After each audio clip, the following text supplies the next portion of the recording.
Welcome everyone to Unit 3 of Strategic Management. Today we're going to be talking about the internal organization. So let's pay attention to what we're going to look at today. The first, we have a video. I think it's a great example of how the internal organization can create a lot of value. This is the case of Lego. I think strategically, the external environment has not helped them at all, because when you look at the external environment, the shifts in terms of the way kids play has changed a lot over the years. But here's where the internal strengths of Lego have had the capacity to make them continue to grow over the time, despite the variety of social technical changes that have been done. So watch this video and try to understand what we talk about in this specific unit. So first of all, let's talk about, so again, we're going to talk about the internal organization.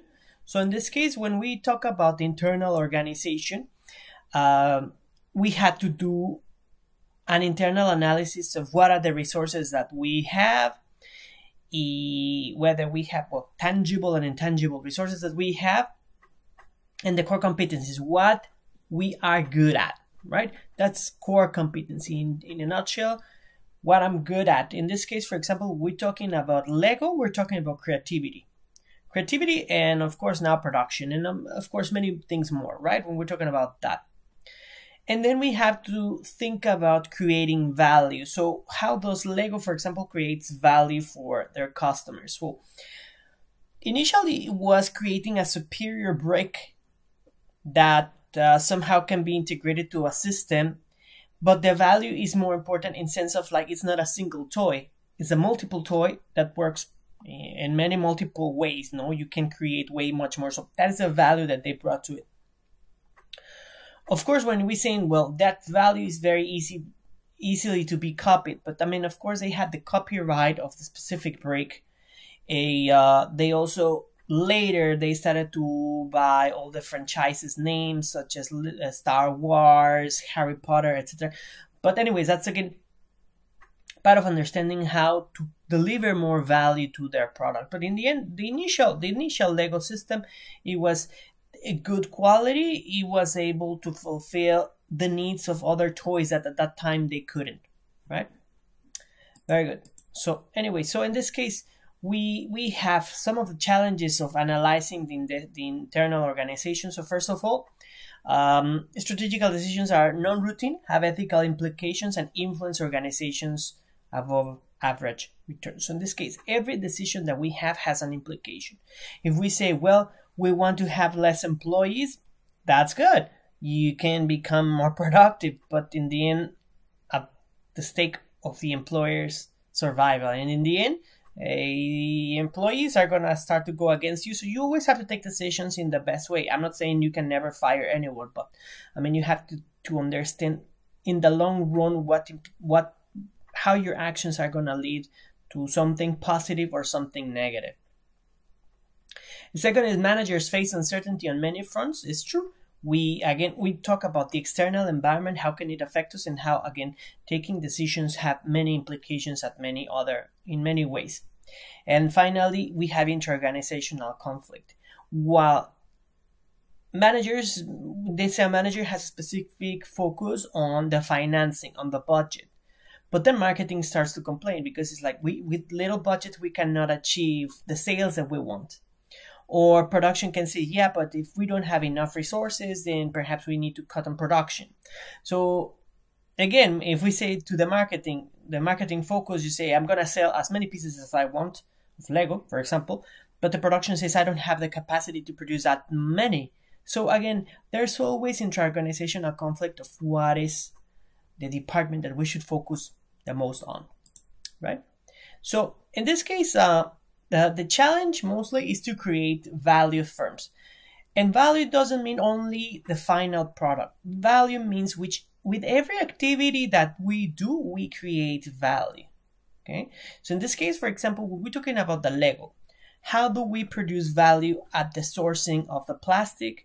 Well, in this case, we create value by acquiring the best plastic that is non-toxic, that has a good quality, and that has a long duration, its lifetime. So in this case, we create value in there. So how does that translate? If we purchase good quality plastic, we will see that the customers enjoy this Lego for plenty of years. Let's say 10 years, 15 years. It's a toy that is very durable. So again, you see how one small action creates value in a very specific way, right?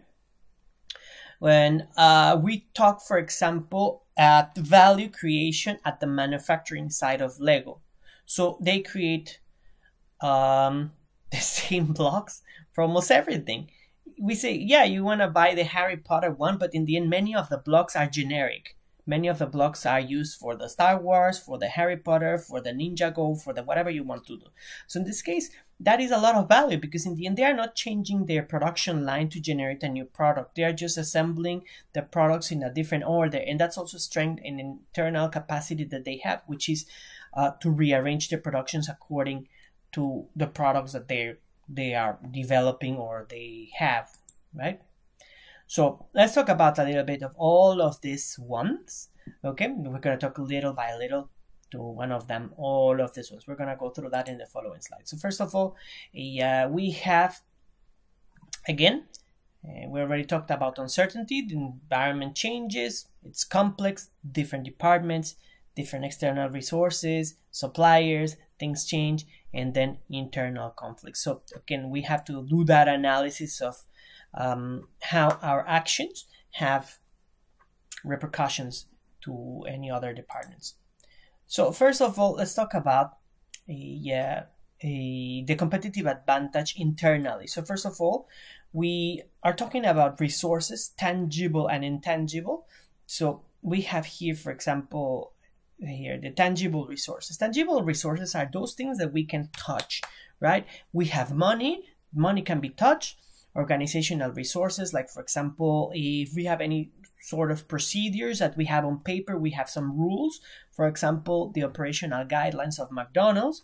Physical resources, it could be including buildings. For example, Disneyland has the parks. Lego also has parks. And technological resources as well, that we have some technology that we created on our own. In this case, for example, the copyright of the Lego bricks was a technological resource somehow, is a copyright, or it can be any other things, any other system that you have. So those are the tangible resources, right? And then we have, of course, the intangible resources. Those are the things that we can really not touch, and they are most difficult to copy, because the financial resources, we can put a lot of money and copy those resources. But again, for example, human resources, if you have people with different skills, you cannot replace them, and you cannot just get them easily whatever you want. The same thing as innovation resources. You have a pool of knowledge because of the human resources that cannot be easily copied. In this case, we talk about, for example, many of the tech companies, their innovation resources are vast because they have a zillion of innovations. Not all of them work, but they have a lot. And then we also have intangible resources such as reputational resources. There's some things that you will never... here I have a great example.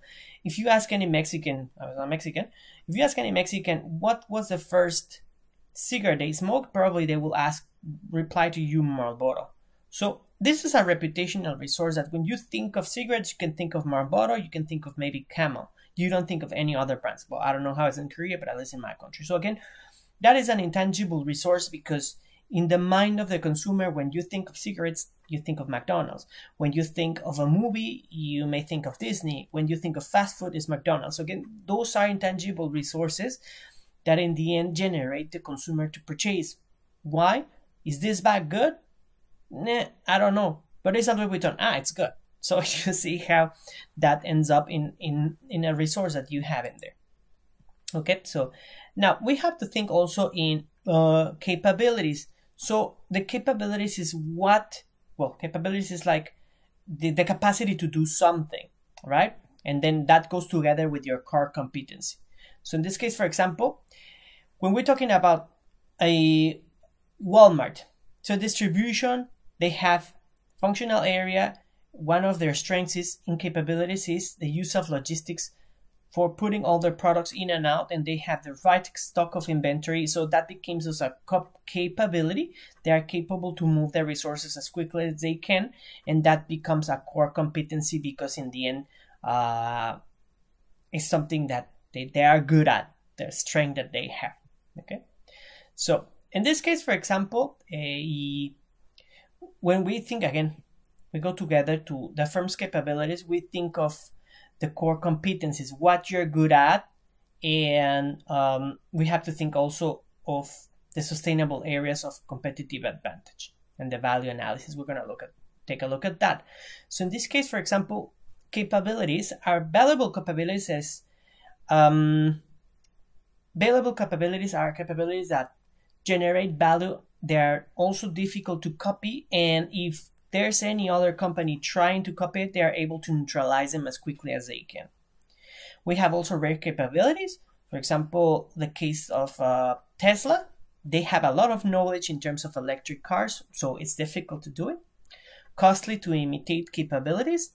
Disneyland, at this point of time, even if you want to copy what they are doing, it's extremely difficult. You don't have the talent, the resources, the history. It's almost impossible. And then we have non-substitutable capabilities, which is a capability that there is no way you can copy it. So this case, for example, again, we talk about the Lego. It's exactly the system, the franchises that they have acquired down. Then it's not easy to substitute it. Well, I mean, there's other block companies, but their efforts are futile, because in the end, Lego has ultimately the competitive advantage of that. Okay, very good. So in this case, like I said, we have all those sustainable. What we say by sustainable competitive advantage. When you have this kind of capabilities, you're gonna maintain your competitive advantage over longer periods of time. Okay, when you have something that is rare, is very difficult to copy, then people are not gonna copy in 10 years. It's gonna take a lot of time. This is the case, for example, when we're talking about the competitive advantage of Microsoft. It lasted for, I don't know, you can say 20 years. 20 years of leadership. It was very difficult to copy. I'm not saying it's impossible to copy, because in the end, Google was able to do it, right? They started to grow and develop, and very quickly they caught up with them. But you look at that competitive advantage, it lasted for so long. And then here's where you can see that they have this kind of capabilities, right? Very good. So, and then let's jump into value chain analysis. So in this case, like I said, we generate internally a competitive advantage. We know what is something unique out in our company. And I always like to say that a company is like a person. So I have something very unique that nobody wants to copy me, and in the end, I'm able to sell it to whoever wants it. No? In this case, my wife or me. I don't know what's my competitive advantage. Probably saying a lot of bullshit. But anyways, in this case, again, every company has a very different type of a competitive advantage, but it's created with a lot of activities. So in this case, here we look again, like I said, at the value chain and how to create value. So in this case, for example, we have the value in primary activities or in support activities. So let's go through this one. We have the support functions and the value chain activities. So let's look at this one. So in this case, for example, when we are looking at creating value as in general, let's look again one more time at Lego. Okay, so support functions. Financially, Lego has, well, not always have been stable. They have been many times that financially they have struggled a bit, again, because the macro environmental changes have been too great for them. But anyways, financially, nowadays they are stable. So that means if financially you're stable, you create value to grow resources, to buy franchises, to create new products, to do more R&D, etc., etc. Or investing in human resources as well.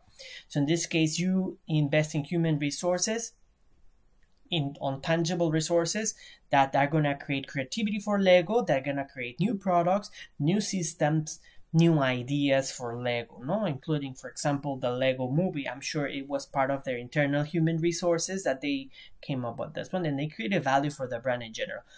And so we have also the support functions, the MIS, Management Information Systems. I didn't put it, but there's another video that shows the scale of the measuring of the productivity of the blocks, no? So the way they move the blocks ahead, all the production system, they know exactly how much they need more, they need less, etc. in terms of materials, where they're going to distribute them, etc. So again, all those tangible resources, which is that technology that they possess in order to have a very good inventory and then manage their numbers very well. This wasn't always the case. Actually, their managed information systems, there was a time that they had a lot of shortages in terms of some toys, and they were not able to fulfill all the orders. Why? Because the value was not in there. But anyways, nowadays they are much stabilized and they are creating more value in that sense. So let's look at the value chain activities, and that's something that I explained much earlier in this one. Supply chain management, how they generate value, good plastic, good quality, they don't have much of inventory, they just pull the inventory that they need and they produce more on the go. They have also many sources of plastic production that they get from operations. They don't overproduce, they don't underproduce, they have the right amount, and that means they don't have to make cheaper their products or so. Distribution, they have tons of distribution areas around the world for all the toys, and that means that's good because everybody is getting there. They create value precisely in a good distribution around the world. Marketing, I cannot say more than Lego is right now a giant, because again, in this case, they have managed to go into areas that you couldn't imagine, like the movies, right? So their marketing has created that. They have created value for themselves because they create a valuable brand that has a good logo, not because only says Lego, but let's say recognition. Everybody know what's a Lego. And again, this goes together with displaying all those big Lego sets sometimes in a mall or so. It's part of it. It's part of also having all those fanatics of Lego around the world. And then, of course, we have the follow-up service. In this case, I mean, they create value because they ensure that all their products are of the highest standard quality. And of course, if it's not of the standard that they are looking for, you can refund it, and you can make sure that they will follow up on whatever it happened. Okay, so we have that one. With that, we have it. And then another way of creating value. So let's say, for example, that Lego has a distribution center, let's say, for example, in China. So in China, they are not able to set up their operations in there. They want to set the operations because for them it's very expensive maybe to distribute to China. So what they can do is, because they don't have that internal ability to set the operations in China, perhaps they may have to outsource the production for the Chinese market in China. Now, what are the concerns with this? That the technology may be copied. So in this case, while they become more effective, they have to look for their product and make sure that they are not stealing their patents, they are not stealing their products, they are not doing something funky with their products. Okay, so in this case, again, outsourcing can create value because if they didn't have that ability to operate in that market, they can give it to someone else. But on the other hand, they have also problems because in the end, they have to manage that outsourcing very, very well.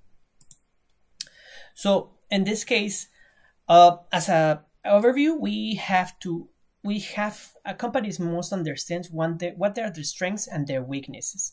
So strengths, for example, for Lego in this case, is a system, is the users, and they have to feed them. But the problem is the weaknesses is to able to cope with the environmental changes. Externally, they get affected, and coping with that is very difficult. So in this case, if they are superior toys, they have to find a way to change. But if you change, then you're not Lego anymore. So for them, again, there's the strengths and weaknesses internally, right? And I mean, external influences as well. The resources that they have, Again, their creativity, their new products, their licenses, etc. That works very well, all the resources. And again, their core competencies that are the source of their competitive advantages. Again, able to create, to innovate, to be part of the system, to follow up their consumers, etc., etc. And there we have it. Okay, so that's it for today. So if you have any questions, you can ask me through the eCampus, or you can just send me a question to Mike at CalTalk. Thank you so much, and I'll talk to you in unit number 4.